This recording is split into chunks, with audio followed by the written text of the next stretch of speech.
বাংলা উপন্যাস পার্ট 10। কবি উপন্যাসের ক্লাসিক সংলাপ হলো, এই খেদ আমার মনে, ভালোবেসে মিটল না স্বাদ, কুলালো না এই জীবনে, হাই জীবন এত ছোট কেন এই ভুবনে। কাজী আব্দুল ওয়াদুদ এর উপন্যাস নদীবক্ষে আজাদ। লোকে সিন্ধু হলো হাসান রাজার উপন্যাস।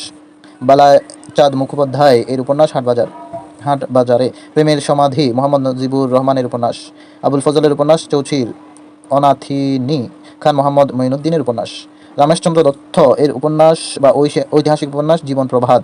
অন্যান্যের মধ্যে আছে বঙ্গবিজেতা মাধবী কঙ্কন। তার সামাজিক উপন্যাস হলো সংসার এবং সমাজ। ক্রাচের কর্নেল শাহাদুজ্জামান এর উপন্যাস। অচিন্ত্য কুমার সেনগুপ্তের উপন্যাস কাক জ্যোৎস্না।